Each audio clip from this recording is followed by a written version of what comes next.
I will say this a million times over. If you want to see something different tomorrow, you need to be someone different today. There are always trade-offs. You are always making a choice. If you do not have what you want in this life, there is something you are choosing more than the thing that you say you want.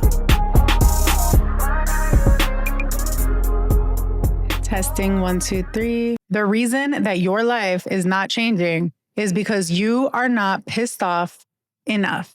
Whether it's your living situation, whether it's your career, your relationship, your body, this video is going to help you get very fed up with yourself so that you can finally change and never have to watch another mid-year reset video like this one again. Hello, my loves. I'm your girl, Rima, your tough, loving big sis who takes her own advice. And you are now tuned in to another episode of Rima's Rules. We are back and better, and it is exactly halfway through 2025, and you already know I was not about to leave the baddies hanging, okay? It's been a lot going on in my life, which we will get to. If you notice the different backdrop, my loves, it is because we have options. We are finally in a home after living in apartments for so many years. They were amazing. They were fun. It was definitely the end of an era, but now we're in a 3-floor home. And I'm trying to figure out my new backdrop situation. So bear with me. In this video, I am going to go over the 5 lessons that I have learned after completely changing my life over the past year. And I have been looking at this as kind of like a 6-month thing. And because it worked so well for me last year, I've just basically put that process on repeat every 6 months. I want to help you really free yourself from this pattern of constantly having to watch videos like this, constantly wondering why you want something so bad, but your results just don't seem to catch up. I promise I got you. And I'm so excited to kind of give you guys hopefully a fresh and different take on all of these mid-year reset videos. So let's get into it, okay? Rule number 1 is that you need to lean into your anger and your frustration. So I'm going to give you an analogy that I actually was talking to my trainer about yesterday. Because a lot of times people look at anger and frustration as negative things. I know I definitely used to. And yesterday, this is going to seem random, but it'll come full circle. My trainer was talking about how you can actually use carbs as a way to get certain gains in the gym, right? So if I'm trying to burn a lot of fat, but also build muscle, I can focus on eating a lot of carbs, let's say on a Friday, knowing that on Saturday, I'm going to have a crazy, really intense leg workout. Those carbs actually are used as fuel to maximize the amount of energy that you can spend during that workout. And therefore, because you're going so hard and you're able to lift heavier, your results will show so much more. The reason I bring that up is because, as we all know in the fitness and health industry, carbs are something that are often demonized. They're looked at as this negative thing that you're supposed to stay away from. When you eat a very carby meal, a lot of us have been taught to feel shame, like, oh, I shouldn't have done that. When in reality, something that we've been taught to demonize can actually be used as fuel for something that we actually want. And I want you to keep that in mind when we think about emotions like anger and frustration. So for me, in the past, I would feel extremely frustrated, whether it was about my body goals or whether it was about my career and growing on social media and just all of the things that I really wanted. And I would constantly look at where I was at in life and just feel almost angry at myself, frustrated with myself, fed up with myself because I did not like the results that were showing up in my day-to-day. But instead of using that frustration and anger as fuel, I would just add on a whole nother layer of shame and frustration at feeling shame and frustration. Do you get what I'm saying? So I would be like, okay, I'm really frustrated, but then I would also be frustrated with myself for feeling frustrated. But then after a few times of noticing this pattern of my fed upness leading to extreme change, well, I don't want to say extreme, but like sustainable, helpful change in my life. Every time I'd go through a period of feeling really upset with myself, I would come out on the other end changing something that would actually get me closer to what I wanted. So over time, I'm like, wait, actually, I get excited when I start to feel angry and frustrated because that is the fuel. It's kind of like the fire lit under my ass to do something different. And I want you to do the same. If you have to feign those feelings right now, do it. And I'm so serious right now. Like when I started this video saying, you're just not pissed off enough, you're just not. That's the reality. I don't mean that to be unproductive. There's a very unproductive level of being angry at yourself where you just start to be self-deprecating. That is not what I'm talking about. What I am talking about about is having extremely high standards for yourself and just being real with the fact that you do not like where you are at. This is not acceptable anymore. That is the point I want you to get to with yourself, with whatever area of your life. And we'll get into kind of like picking those goals. Whatever it is that you're fed up with, whether it is the status of your relationship, whether it is the way that you're performing in your career or the job that you have, something in your life needs to change. And oftentimes it really requires that level of just intense fed upness. That's kind of the emotion I'm going to name it as, because it is. You just need to be fed up to finally decide to change that. And that is where I want you to start. Lean into those feelings. Do not shy away from them, and definitely don't beat yourself up for having them. Rule number 2, and I will die on this hill, is that less is more, and in fact, more is less. What I want you to know is that if you go into this next half of the year setting more than 2 large goals, and 2 is even pushing it, but more than 2 large goals, you are going to be back here on January 2026 rewatching this video. And I mean that. And that is not for me to speak any negativity or, just any bad vibes onto your process. I'm just really trying to help you prevent something that I've seen happen over and over. We try to bite off more than we can chew. And that is not because we can't do those things. It's just that every season needs its priority. It's not just about time. It's also about energy. That's the thing that a lot of people miscalculate. Sure, you have a certain number of hours in a day, but you don't have unlimited energy. You don't have unlimited focus, because when you're actually prioritizing 1 to 2 things, you're able to go so much deeper and get so much better at those 1 to 2 things that the results start to really compound. Whereas when you're spreading that energy and that focus across more than 2 things, you don't really make it far in any of those things. And then you don't feel confident and good about the results you're getting anywhere. And that just leads to this cycle of discouragement. And I really, really, really, really want you to avoid that this time around. When I started my first 6-month transformation where I really started moving the needle, I picked 2 things. I picked career and I picked body. And the crazy part is, even with those 2 things, there was a hierarchy. Body mattered more to me because I had to get very real with myself and understand that a lot of what I felt was holding me back was my confidence in my own vessel. Like, how can I show up for work like the baddie that I am if I don't feel good in my own body? How can I show up in my relationship if I'm feeling insecure about my body? Like, literally, it touched every area of my life. And specifically for me, this might not be the case for you, but for me, because it's something that I had been working through for over half of my life, I knew the positive momentum and results that would come from conquering something so huge to me would just pour over into anything else I wanted to do. Every single one of us has that one thing. It might be relationships for you. It might be friendships. It might be career. It might be your body or your fitness journey. Every one of us has that mountain that we've been climbing, okay? And if that mountain is something that you're able to let yourself prioritize for 6 months, just imagine the amazing ways that that positivity and those results are going to trickle into your mindset for everything else you are trying to do. So this is me kind of giving you that opportunity to just choose that thing. Choose that thing. Focus on that thing. Give yourself 6 months to focus on the mountain that you've been trying to climb for years. Personally, getting to a point where I love my body, and I'm not where I want to be, but that's the whole point, is I'm not even where I want to be, and I've given myself the feeling that I thought I needed to wait for at a certain body size. Because I've really seen myself conquer this mentally in a way that I've never been able to before, I know I'm going to get there. The doubt is completely gone now.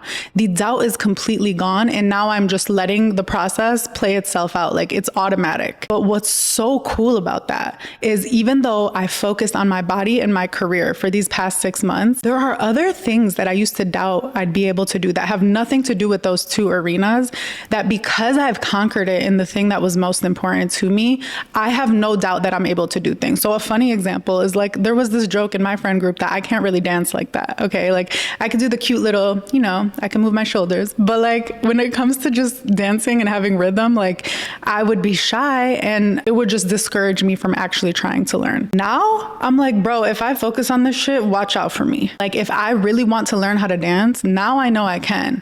Like that, and anyone who's known me knows that that's so crazy, because the level of self-doubt that I had around that, or even, I don't even want to say self-doubt, because I just identified as someone who couldn't do this thing, that I didn't even try to ask myself if it's something that I'd be willing to learn or like get better at. Because in my mind, it was like, you're just either good or you're not. But now that I've been able to conquer something so challenging for me previously, now I look at every other thing in my life like, oh yeah, I got that.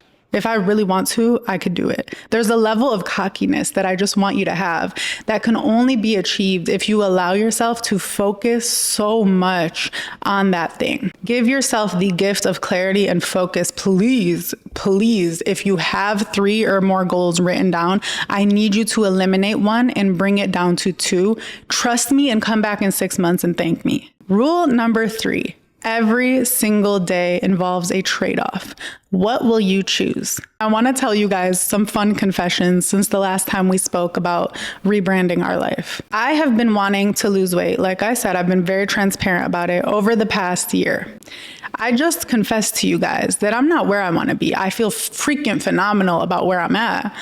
But why do you think I'm not where I want to be? Don't you think a year was enough time? Yes, the answer was, with my body size and the amount that I work out, a year was more than enough time. So the reality is, I'm not where I want to be because I wanted a world where I could eat 3 cheat meals in a weekend and still lose weight. Okay, that was the world I wanted. I wanted that world more than what I would tell you guys, which is I want to lose weight as sustainably as possible, as quickly as possible. That's what I used to say, because I don't believe in fad diets. I don't believe in taking for me personally, I don't believe in shortcuts. I want to work for it, but I used to say I wanted to do it efficiently in like a 3 to 6 month time frame. But when you looked at my behaviors, it uncovered something that I wanted a little bit more. Maybe it was just 1% more, but I wanted it a little bit more than what I was saying I wanted. And that was, I wanted to try the new flavors of crumble cookies every week. Okay. Like I wanted that a little bit more. And if you would have told me that, like, girl, you want your crumble cookies and your cheat meals more than you want to lose weight sustainably and efficiently, I would not have been ready to hear that in 2023 or 2024. I probably would have cussed you out in 2023. The girl sitting in front of you today is so real, where I'm like, yeah, I wanted to have fun and still lose weight. I wanted to have fun every weekend and still lose weight. And that is okay. That is completely okay. Today, I'll tell you, I'm trading off a little bit. There are trade-offs that I'm making, even though I say that this is what I want. I want to be in my dream body before the end of the year. I want to feel so great for my 33rd birthday. I want to feel lean. I want to feel better than ever in my 30s. That is what I say, and I mean that. But what do I want a little bit more? What I want at this moment a little bit more than that is to not have to track my calories. I know good and well, because I've done it before, that if I get on MyFitnessPal every day, I will be beyond my dream body by October 16th this year. However, I just don't want to do that. And that's fine. I don't like doing that. It makes me feel restricted. It makes me feel overly obsessive. It just makes me overanalyze the process in a way that is not fun for me. So what I want a little bit more than that thing that I said is being able to sprinkle cheese on a burrito and not have to track that shit, because who wants to do that? And if you want to do that, that's fine. I'm not judging you. But for me, I ain't trying to do that. As a matter of fact, I do not want to track my food so badly that I will take my ass to the Stairmaster for 30 minutes, 5 times a week, and sweat my ass off just so I can give myself that margin of error. Why am I telling you guys all of this? What is the point of me saying this? The point of me saying this is there are always trade-offs. You are always making a choice. If you do not have what you want in this life, there is something you are choosing more than the thing that you say you want. That is a hard pill to swallow, but I promise you, if you can just consider it and not cuss me out the way that 2023 me would have cussed you out, it's really something that I wish I learned. Like, I'm telling you this because I wish I really internalized that years ago. If you're saying that you want your forever person, but you're still texting your ex who just gives you breadcrumbs and does the bare minimum, then what you actually want more than your forever person is the little dopamine hits of feeling like you have attention and love and admiration right now. And I am not judging you for that, because I've been there too. It's just very empowering to know that that's what your behaviors are telling you what you really want. And that puts you in a position to have that real conversation with yourself. Like, okay, so do I want to change course, or do I just want to give myself permission to go on this route a little bit longer until I get very fed up? I've done that too. Do you really want financial freedom the way that you say that you want it? Or do you want the freedom to be able to travel every month and pay hundreds or thousands of dollars on flights and see the world? One is not better than the other. I mean, I think in the last example, one is kind of better than the other because I don't want you having breadcrumbs from any guy, but this is not a relationship advice video, so we'll hold our thoughts. When it comes to traveling the world, like that's an investment in your experiences, in your worldliness, in your memories. If that's getting in the way of you putting away money into an investment account, then that's what it is. But is that what you're choosing? Or do you want the financial freedom down the line? And are you willing to sacrifice or make those trade-offs for it? That is the conversation I want you to start having as it relates to your goals. I want you to examine them very deeply and ask yourself, what have my behaviors up until this point showed that I actually want more than this? Is it just the comfort of not having to work really hard? And am I ready to change my desires in this moment? If my goal is something related to a new job, is it the fact that I don't have to sit and apply to jobs after work, after I've already been tired? Do I just want ease at night? And if so, am I willing to put up with the bullshit at my current job more than that?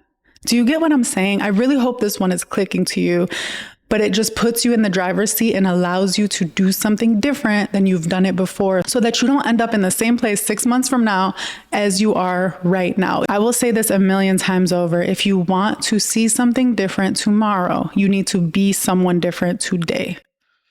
Rule number 4 is to decide right now how you will measure success. As you get clear on your 1 to 2 goals, I want you to pick one way, only one, that is going to be the way you determine your success. A lot of times when we're ambitious, we're high achievers, we have high standards, we do this thing called getting on the hedonic treadmill. What that basically means is you're constantly changing the goalpost for yourself. So if you said you want to lose weight, what we do is we don't put a number to it or a dress size or even just an image that we want to look like. Subconsciously, I feel like we do this on purpose so that we can constantly convince ourselves that we're not doing anything.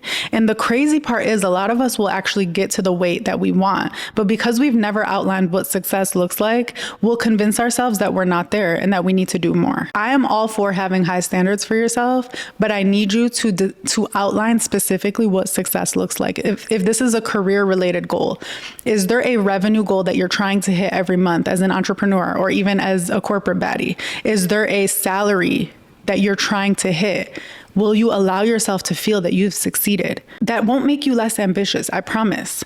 Will you allow yourself to feel some success when you get closer and closer to that goal? Personally, for me, when it came to my couples page that we're growing, my goal is to hit 15K by October. If I didn't outline follower growth, it would be so easy for me to be like, this video flopped, this video did well, and just kind of get distracted with all this other stuff that really has nothing to do with what I said I wanted success to be. We just passed 11K and I've been able to celebrate at every single milestone because I just see us getting closer and closer and closer to the goal that I outlined for myself. I already feel successful because we're on track to getting there. But if I was unclear about what success looked like, then it would be easy to be like, well, we haven't gotten brand deals yet and we can't even quit our jobs to be able to like make this a thing. So are we really successful? Well, that couple over there has like 10 times the followers that we had. So are we really successful? I'm not doing any of that. I'm in my own lane and I'm able to focus on what we've outlined as success and celebrate and feel good about that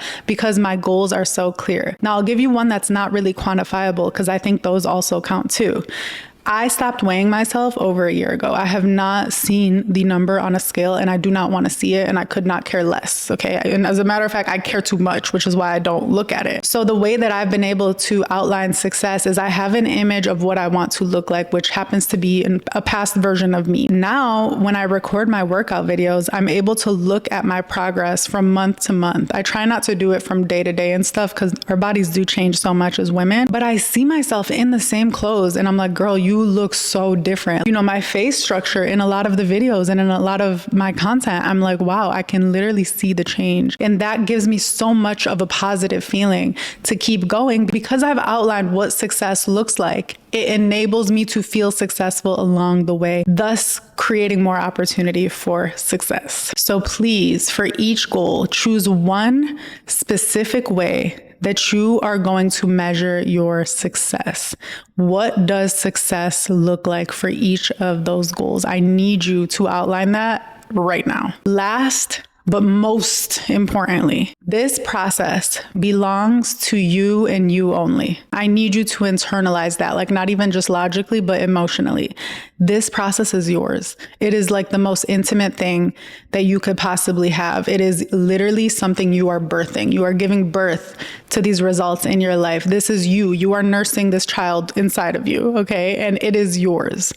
Nobody's going to tell you what the hell to do with that. Can you seek out advice? Yes. Can you watch videos like this? Yes, but I don't know what's best for you.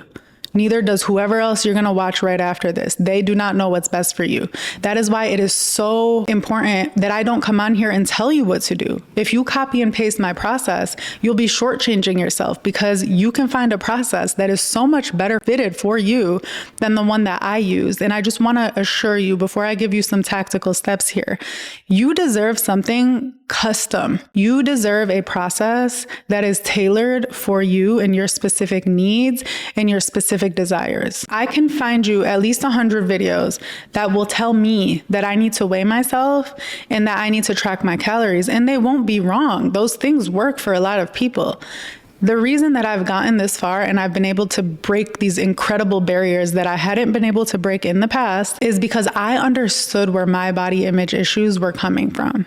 And I understood what had prevented me from continuing on the right path before. I know so much about health and fitness. I can literally like teach a course on macros and workouts and all of that. Like, I know so much. It was not an education problem for me. It was not a knowledge problem for me. For some people, that is really just the breakthrough, is they just needed to understand about calories and macros and workouts and what heart rate zone they needed to be in. And once that clicked for them, they were able to just go get it. I knew all of that since I was in high school. My barrier was something much deeper, and it was mental.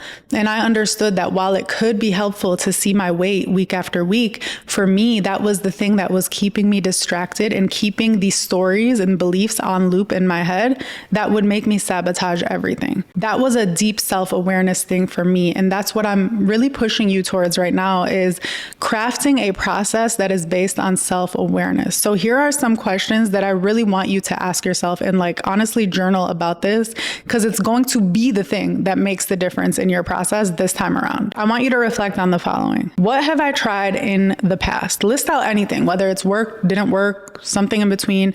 What are some things that you've tried towards this goal in the past? And I want you to take note of what has worked and what hasn't worked. And then for each of those things, I want you to ask why or why not. What about it wasn't successful for you? Like I mentioned, me weighing myself, it didn't work because I constantly was checking the scoreboard, and it was making me interrupt my process prematurely. If like I weighed a little bit more one day, I'd be like, oh, everything I did yesterday must have been bad. When in reality, our bodies don't work like that. So the solution I came to from understanding that was like, maybe I just need to give it a pause until I develop a healthier mental relationship to these numbers. For the things that worked well in the past, I want you to ask if you're willing to try those again. And if so, what can you do differently to ensure that you can be consistent with it this time around? On the other hand, what are some distractions or problems that have popped up in the past as you were trying to work towards this goal? How can you A, either make sure that they do not interrupt your process, or B, how can you just make peace with those distractions? If it's something that you can't control, is there a break you can give yourself? Is there, an adjustment of your timeline? One example for me is we travel a lot. We're literally getting on a plane this weekend and traveling for a month. My meals are just going to look different, and that's okay. So for me to not interrupt my process this time around, I just go on walks with my mom, and I low-key double my step count during that month. And that gives me enough of a wiggle room to know that I'm still on track with my goals without being more calculated, I guess, with the kinds of meals I'm having or paying attention to my protein or any of that, right? In the past, though, when it felt inaccessible to keep myself on track, I'd be like, listen, you're going to Lebanon for 2 weeks. You don't know what your schedule is going to be like. You don't know if you're going to be able to be as active as you would like. So just give yourself 2 weeks off and be okay with nothing really changing. Be okay with that and know that you'll always be able to come back home and get back on track. I used to have those conversations with myself. So kind of, I would say like mentally prepare for distractions that you cannot control, but for those distractions or barriers that you can, be proactive about, find a plan that will help you be proactive about those things. Last, but certainly not least, ask yourself this. What are some beliefs that you have that aren't helping you right now? This one is really deep, and I want you to think for a while about it. These might not even be beliefs about yourself. They might be beliefs about the world. They might be beliefs about how things work. One huge belief that I know is not helpful for a lot of people is it's so hard to find a job right now. It takes forever to make money. Like if that literally is something you believe and you see it contradicting the thing you say you want, I need you to think of a more accessible belief that is more helpful. I need you to think of a belief that is more aligned with what you want, that feels accessible. I'll give you an example in a second. And from there, what are you ready to believe about yourself instead? What are you ready to believe instead? How can you reframe that belief into something more supportive and more helpful, but something that you're ready to actually believe? My example that I'll give you is every freaking thing changed for me when I replaced the belief of there's something wrong with my body to I am an athlete. For the longest time, I felt that there was something defective about my body. Oh, my metabolism is just slow. Oh, it takes me way longer to lose weight. Oh, I can do everything right, and I just won't lose weight that fast. Oh, well, my body's just always going to kind of look a way that I don't want it to look, which I had literal pictures and proof that that wasn't true. But I'm like, well, I'm getting older and da-da-da-da. I started telling myself all these stories. So when I realized that, girl, you keep saying all these beliefs, but what you want is not changing. Like you want to look lean and athletic. So what is a belief you're ready to transform into? How can you abandon those beliefs because they're not serving you?